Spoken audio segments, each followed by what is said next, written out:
agora o site já está apto. E daí depois tem algumas fotos que eu preciso rever e outras que eu tenho que lançar. Tá? Mas quando eu fizer isso, eu aviso do grupo. Bom, boa noite então. Vamos lá. Podem, por favor, pôr a presença e vamos que vamos.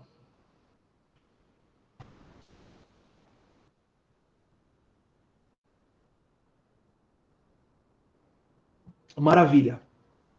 Pessoal, faltou então nós conversarmos dentro do tema do domicílio, faltou nós conversarmos a respeito do domicílio da pessoa jurídica, né? Então veja, nós não podemos falar que a pessoa jurídica tenha residência, né? Seria um equívoco.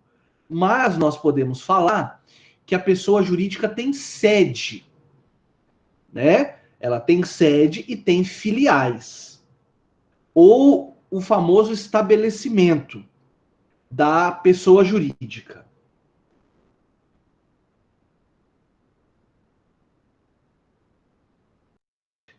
Assim sendo, turma, a pessoa jurídica ela tem um domicílio especial, tá? Por quê?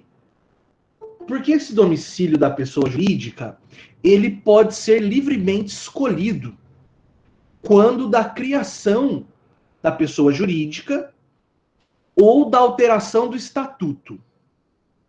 Então, só para quem matéria que nós vamos ver depois da primeira prova.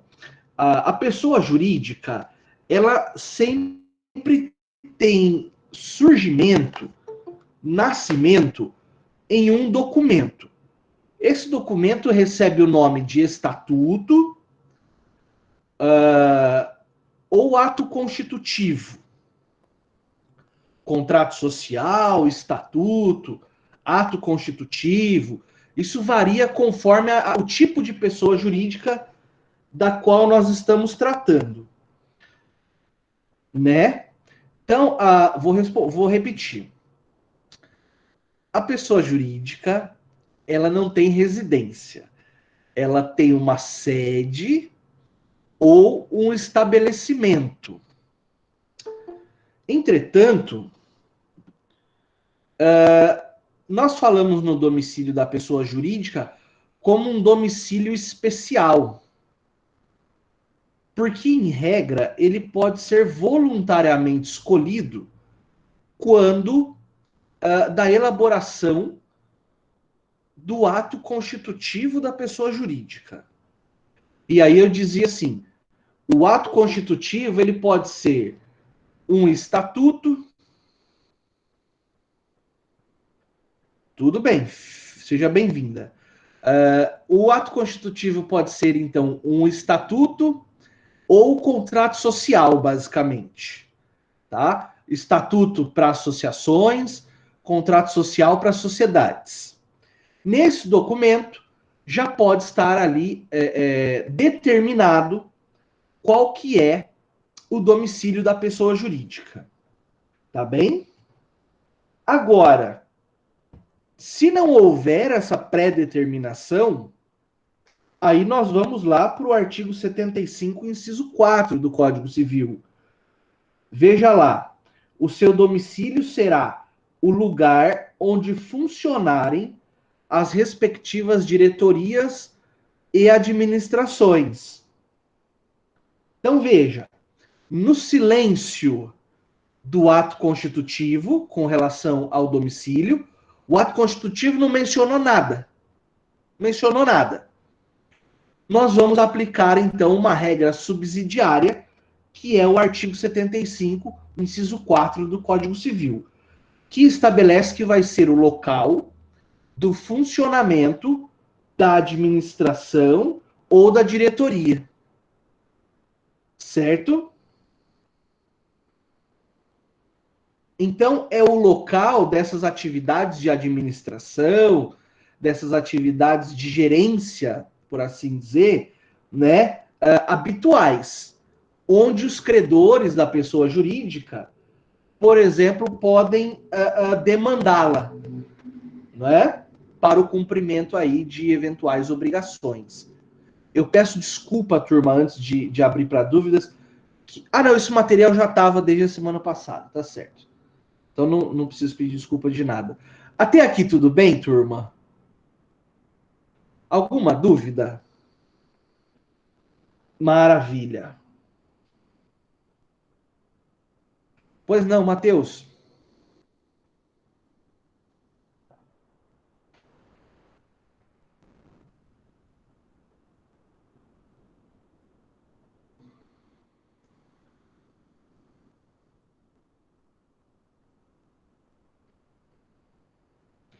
Se o ato. Então vamos lá. Se o ato constitutivo não trouxer previsão nenhuma sobre o domicílio da pessoa jurídica, nesse caso nós aplicaremos o contido no artigo 75, inciso 4 do Código Civil. Vou ler de novo, ó. O domicílio da pessoa jurídica será o lugar onde funcionarem as respectivas diretorias e administração e administrações. Então é uma aplicação subsidiária para que não fique em brancas nuvens, não é, o tema do domicílio da pessoa jurídica. Beleza, Deilson. O que o Código Civil estabelece, então? Primeiro, olhemos lá no documento que criou a pessoa jurídica. Aí nós vamos olhar lá, não achamos nada sobre domicílio. Não achamos nada sobre domicílio, então vamos ao Código Civil para aplicação desse artigo 75, inciso 4, que acabei de ler para vocês. Melhorou agora? Opa, beleza. Então veja lá, a súmula 363, desculpa, pode perguntar à vontade. A súmula 363 do STF. Vou pôr aqui no chat. Tá? Só ele abrir aqui. Súmula 363 do STF. Tudo ok com súmula, pessoal? O que é súmula? Para que serve? Já foi dito isso para vocês em algum momento da vida acadêmica? Sim ou não? Só para a gente não. Brevemente. Eu também vou dizer talvez brevemente, mas vamos lá. Isso, lá em ED. Foi lá onde eu imaginei mesmo. Pessoal, uma súmula de tribunal superior. O que é a súmula? Bom, geralmente a súmula nasce com uma sequência de julgados sobre o mesmo caso, sobre casos semelhantes, por assim dizer, né? Vários julgados do mesmo caso é impossível, né? Teria que ser vários julgados de casos semelhantes. E o tribunal, então, percebendo a repetição desses casos, para consolidar um entendimento, tudo bem, beleza, obrigado pelo recado. Para consolidar um entendimento e evitar novas demandas relativas àquele mesmo tema que já vem sido repetidamente julgado, os tribunais então editam uma súmula. O que é então essa súmula? Ela é um enunciado, geralmente curto, escrito de forma bem clara, para que, quando vierem casos que encaixam naquela súmula, eles possam gerar alguma economia processual, no sentido de, beleza, obrigado, Isa, no sentido de que o tribunal não tem que ficar se repetindo N vezes a respeito de um mesmo tema. Então aí nós chamamos isso de súmula. Hoje, no atual Código de Processo Civil, as súmulas têm uma força que talvez nunca tiveram no nosso ordenamento. Um juiz, por exemplo, de primeiro grau, um juiz da primeira vara civil de Ourinhos, para julgar contra uma súmula, ele precisa explicar o porquê da não aplicação da súmula naquele caso concreto. Ele tem que falar, olha, o caso, embora seja parecido, tem aqui uma peculiaridade que faz com que a súmula não seja aplicável. Isso aqui é processo civil, né? Esse parênteses. Para esse tipo de atuação do juiz, ele tem que fazer aquilo que é chamado de distinguishing. Tá? E é do. Nossa, distinguir. E é do inglês mesmo, tá? Depois alguém aí que sabe melhor até pode, por favor, corrigir aí se eu escrevi certo. É aquilo que nós chamamos de distinção. O juiz diz, a súmula não cabe aqui, né? Então veja, os tribunais superiores em geral podem produzir suas súmulas, então o STF, o STJ, o TST, que é o Tribunal do Trabalho, o TSE, que é o Tribunal Eleitoral, o STM, que acho que é STM, que chama Superior Tribunal Militar, né? Todos eles produzem súmulas com essa finalidade de que lhes falei. Aí você pode perguntar, e o Tribunal de Justiça de São Paulo, ele pode produzir súmulas? Pode. O Tribunal Regional Federal da Primeira Região pode produzir súmula? Pode. Sem problema algum. Todos os tribunais podem fazê-lo. Justamente.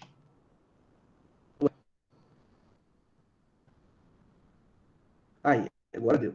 Justamente para permitir uma certa economia processual.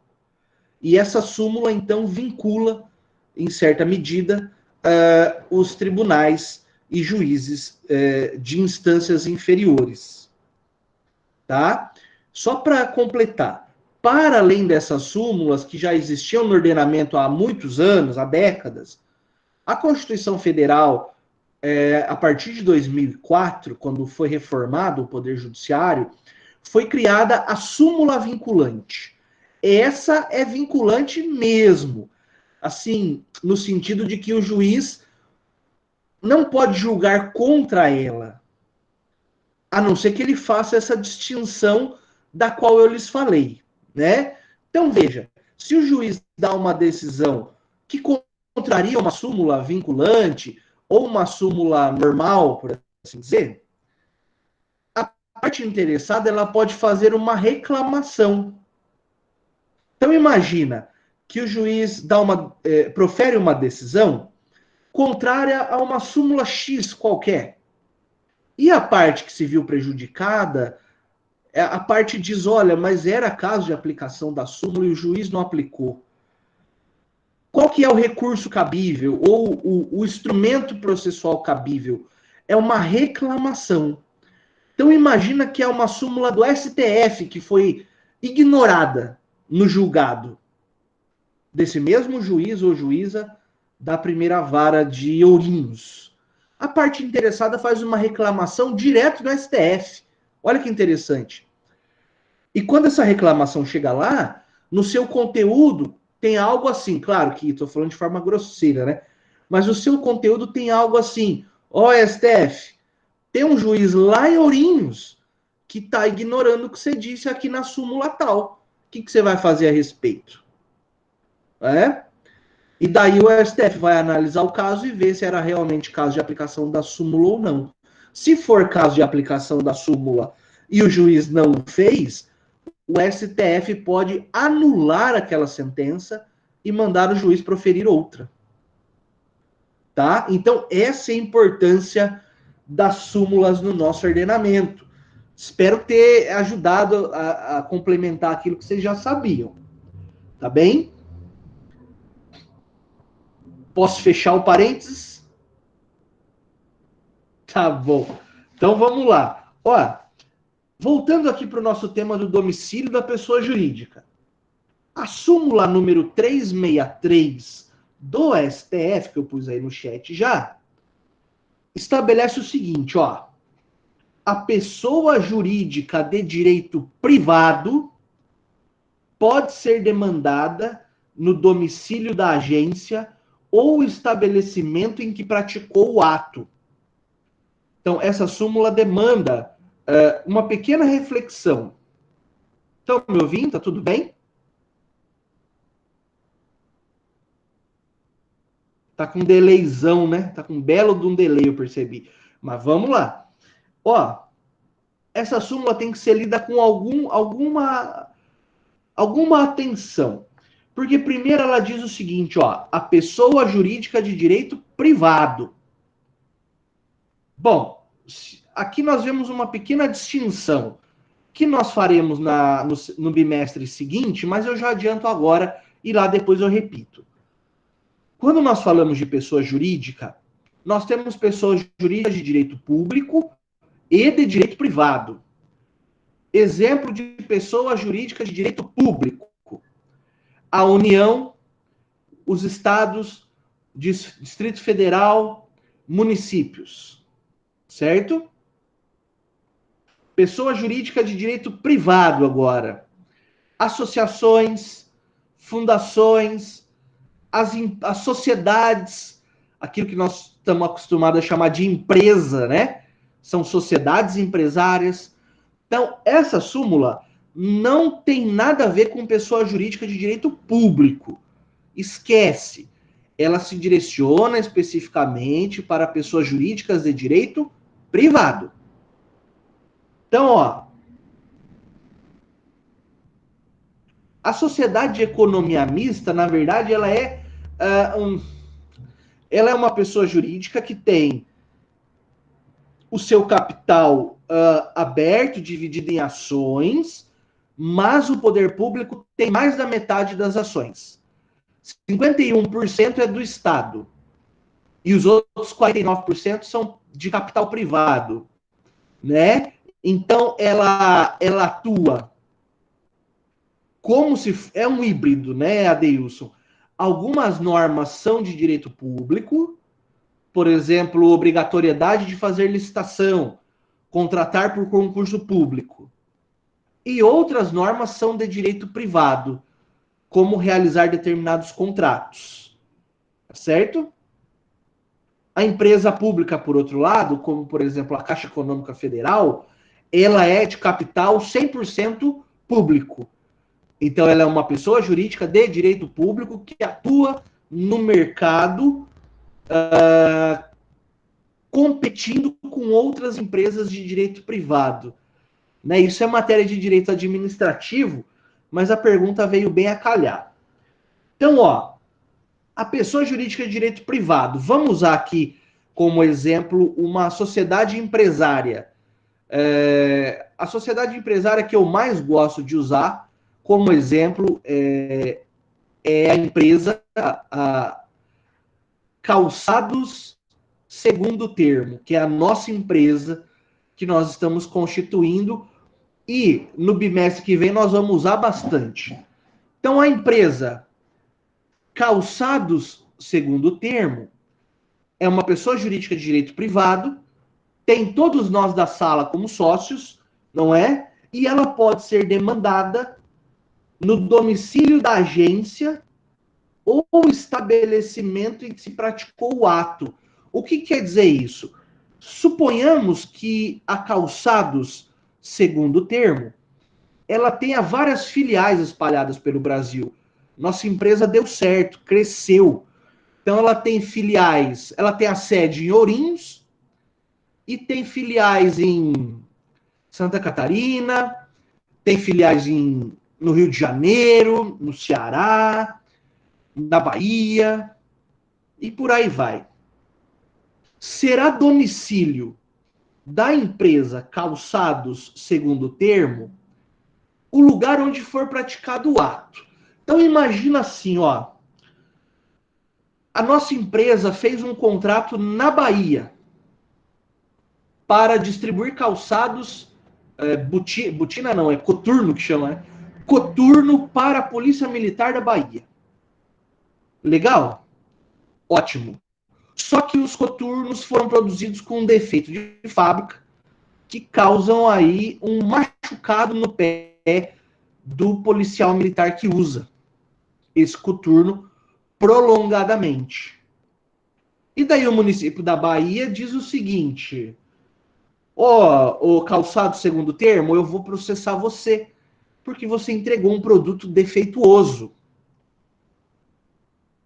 O Estado da Bahia não precisa entrar com ação contra a nossa empresa aqui na nossa sede em Ourinhos. Pode fazê-lo onde foi praticado o ato. Quando eu digo praticado o ato, onde foi feito o contrato. O contrato foi celebrado lá em Salvador.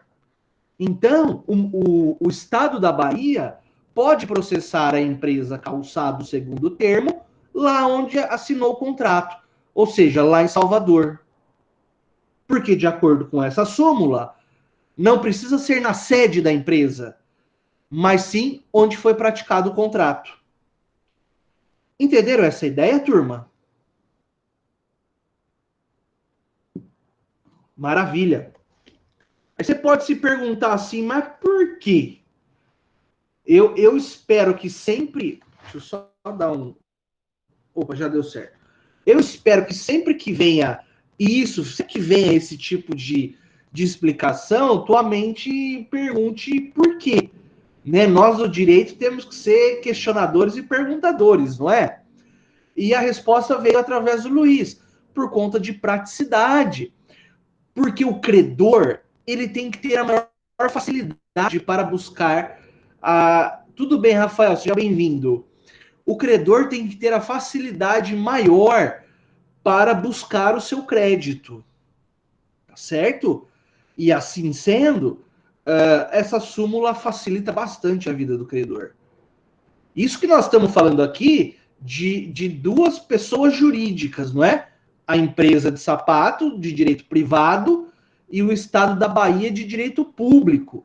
Agora, você imagina se fosse um sujeito que foi na loja, comprou o nosso calçado, um par, e um exemplo bem absurdo. Por um defeito de fabricação, tinha um prego na sola do sapato.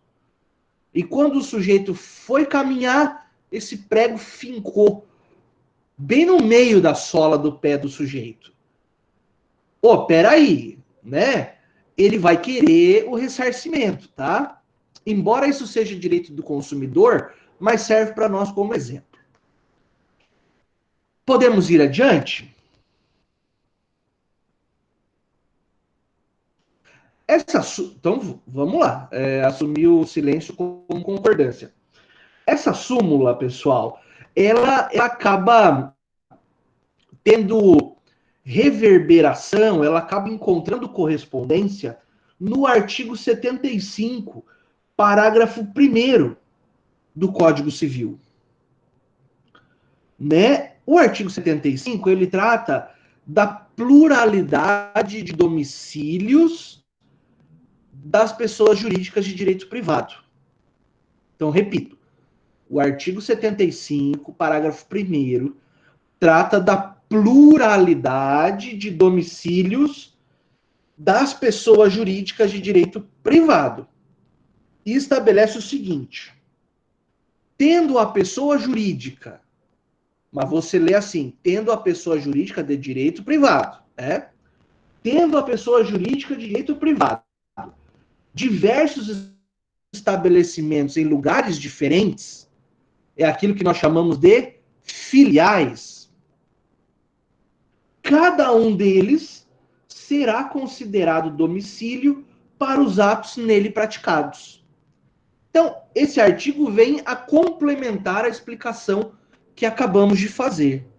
Então, a pessoa jurídica de direito privado, tendo vários estabelecimentos, ou seja, várias filiais espalhadas pelo país, será domicílio dela qualquer dessas filiais para os atos que nessas filiais forem praticados. Né?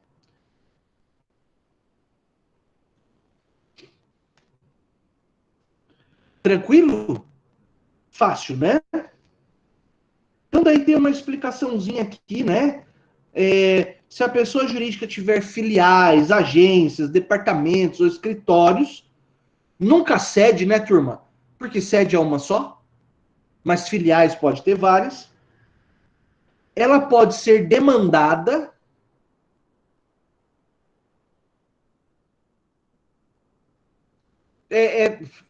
Eu vou terminar e daí eu vou para a pergunta, tá bem?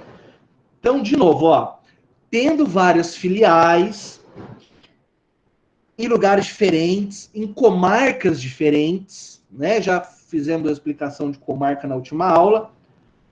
Ela pode ser demandada na comarca onde tiver sido praticado o ato. Quando eu falo ser demandado, eu estou falando ser réu em processo, né, turma? Acho que tudo ok com essa informação, né? Vamos lá para a perguntinha. Tá aqui. Se a sede for Ourinhos, mas o material foi feito em Canitar, então, ó, depende. Porque aqui nós não estamos falando de cadeia de produção, né? Nós estamos falando do local onde por exemplo, de acordo com o contexto que você colocou, nós não estamos falando de cadeia de produção. Nós estamos falando de lugar da celebração do contrato, tá? Então, se a sede for em Ourinhos, mas o material foi feito em Canitar, volta para Canitar? Não necessariamente. Vai depender saber se o produto foi. Se em Canitar eu tenho filial. Se eu tiver filial e lá em Canitar o produto foi, por exemplo, negociado, aí pode demandar lá. Agora, se não existe filial em Canitar, aí tem que demandar em Ourinhos mesmo, no local da sede, nesse teu exemplo. Vê lá se melhorou ou se precisa complementar. Entendeu? Ótimo. Então vamos adiante. Pois não, Adeilson. Professor, eu vou falar, acho que é mais simples. Ah, Vamos colocar um exemplo da Oi. Eu contrato a Oi aqui em Siqueira Campos. Ela não ah. tem filial, tá? Ela não tem filial. Se não me engano, a sede dela fica no Rio de Janeiro. O processo ocorre no Rio de Janeiro. Isso? Então, Intima-se é que ela com o Rio de como. Janeiro. Sim, é que como nós estamos falando de uma relação de consumo nesse caso, né? E às vezes a gente usa exemplos do direito do consumidor para explicar direito civil. Então, assim, a título de parênteses, como é uma relação de consumo, Adeilson, onde você consome um serviço de telefonia, o que acontece? Você, se tiver um prejuízo ou uma ação para entrar contra a operadora de telefonia, você pode entrar na sua própria cidade. Certo? Agora, então é nesse sentido. Agora, quando nós falamos aqui do domicílio contratual ou o domicílio civil que acaba envolvendo relações extraconsumeiristas, aí vem para esse regramento que eu estou falando. Agora, se é um contrato de consumo qualquer, o Código de Defesa do Consumidor permite que o consumidor, por ser a parte mais fraca na relação, possa entrar com ação no seu próprio domicílio. Então, eu tenho um problema com a Oi, por exemplo, eu entro aqui na Grande Ribeirão Claro, né, com ação contra a Oi. E ela vai ser citada e vai ter que mandar alguém para representá-la aqui em Ribeirão Claro. Entendeu? Porque ela é mais forte economicamente. Melhorou? Ah, maravilha. Podemos ir adiante, turma? É? Então vamos. Agora eu quero falar do domicílio, das pessoas jurídicas de direito público. Então, antes de falar disso, só para recapitular. Das pessoas jurídicas de direito privado. Se ela tiver só uma sede, o domicílio é a sede. Quer dizer, tiver só a sede, o domicílio é a sede. Se ela tiver sede e filiais, os domicílios serão tanto a sede quanto as filiais para os atos onde ali forem praticados. Então, eu tenho um domicílio plural. Pode acontecer de ter domicílio plural, né? Agora, quando eu falo de pessoa jurídica de direito público, exemplo, União, Estados, Distrito Federal e municípios, que são chamados também de pessoas políticas, né? Ou entes federativos, aí o domicílio será a sede do governo, conforme o artigo 75. Então, veja lá, o domicílio da União é o Distrito Federal. Desculpa aí pela minha cachorra que tá latindo. O domicílio da União é o Distrito Federal. Tranquilo? Distrito Federal e Brasília, né? Não são necessariamente a mesma coisa, tá? Distrito Federal, então, é a sede da União. Dos estados, as respectivas capitais. Não é assim? Na capital dos estados que funciona o palácio do governo, e geralmente é um palácio mesmo, né? No município, onde funciona a administração municipal.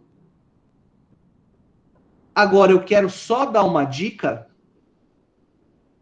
Muitas vezes a gente vê as pessoas processando o município e coloca assim, vem diante desta apresentar ação contra a prefeitura de Ribeirão Claro, por exemplo. A prefeitura, turma, é só um prédio. É um amontoado de tijolo e concreto. Quando você vai processar um município, você vai processar o município de Ribeirão Claro, não a prefeitura, né? Tá certo? Isso é importante. Parece cômico, mas acontece com maior frequência do que nós imaginamos. Ai, vem processar a prefeitura de Ourinhos. Calma lá, jovem. A prefeitura, você não processa. A prefeitura não é pessoa jurídica. Como eu disse, a prefeitura é só cimento e concreto, tijolo e concreto, tá? Quando você vai processar o Estado, você não vai processar o Palácio da Guanabara, no Rio de Janeiro, né? Você vai processar o Estado do Rio de Janeiro. Quando você vai processar a União, você não vai processar o Palácio do Planalto, vai processar a União, né? Então, esse erro parece engraçado, é engraçado, inclusive, mas ele, infelizmente, ainda é bastante comum, tá? Então, veja, se eu precisar processar a União, eu só vou abrir aqui rapidamente o Código de Processo Civil, tá? Se eu preciso processar a União, turma, como é que eu faço? Eu tenho que distribuir uma ação lá em Brasília? O que vocês acham? Se eu for processar o Estado do Paraná, eu tenho que distribuir minha petição lá em Curitiba? Vamos achar aqui que eu já vou falar para vocês. É jogo rápido. Deixa eu achar aqui o artiguinho.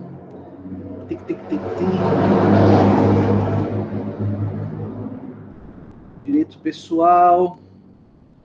Nananã. Olha lá, ó. Artigo 51 e 52 do Código de Processo Civil. Deixa eu...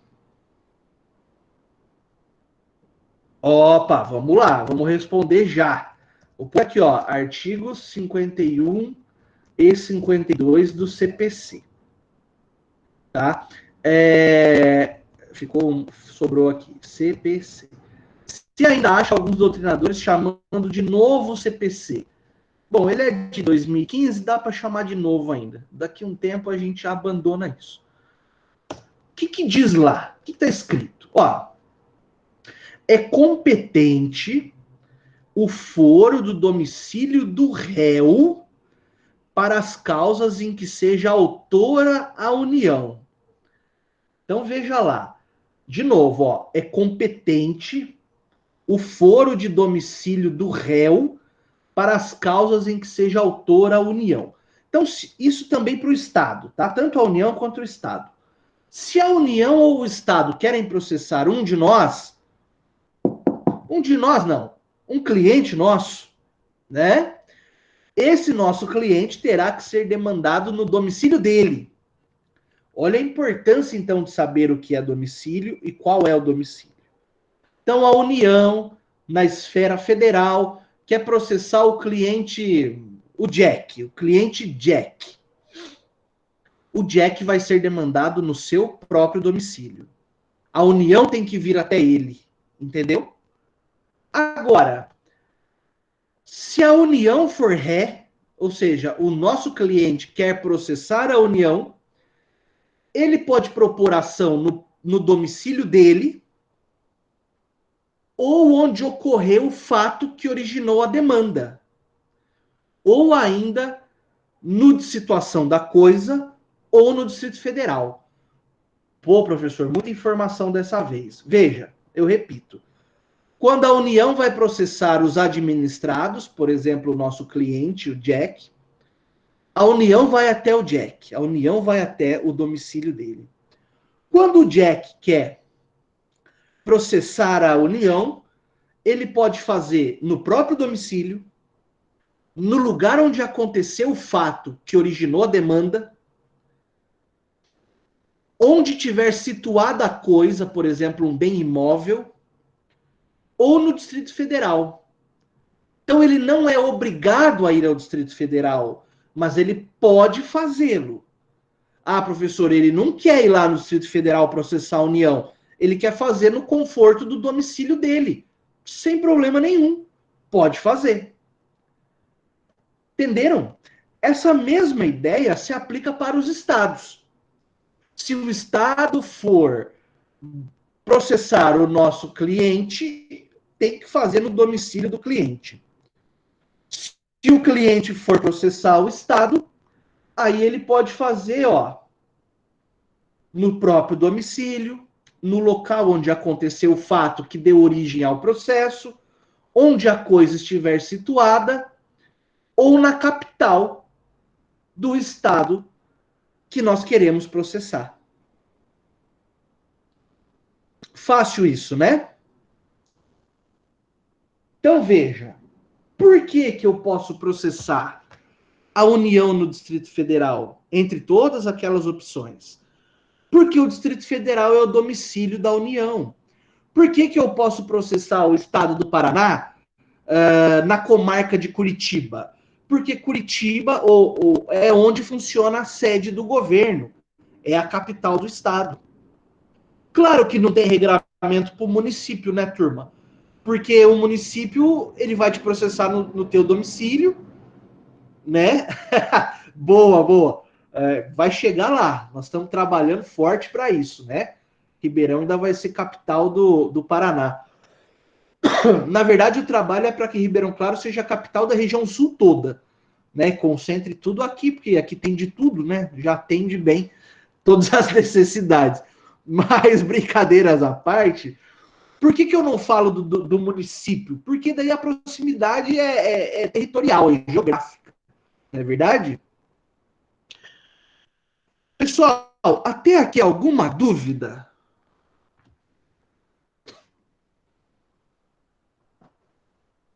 Tá claro? Maravilha. Muito bom. Turma, então assim, ó, para hoje era o que eu havia programado, finalizar esse tema de domicílio da pessoa jurídica, tá? para que a gente pudesse ir com a matéria fechadinha para a prova. E aproveitar o ensejo, então, já que estamos reunidos, não vou dar revisão, né?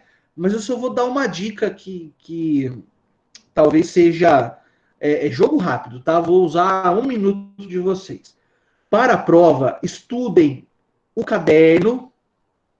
Os materiais estão todos lá no ambiente conhecer, tá? O que eu utilizei lá, vocês podem utilizar para estudar, sem problema nenhum.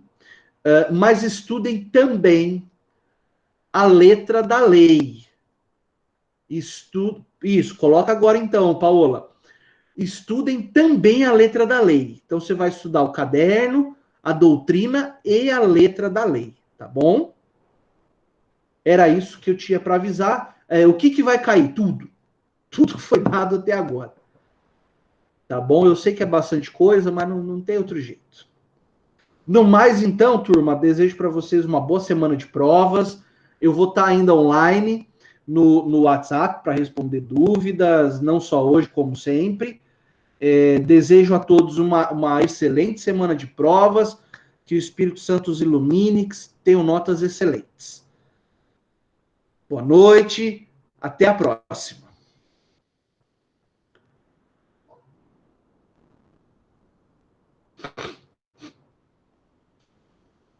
Tchau, tchau, um abraço.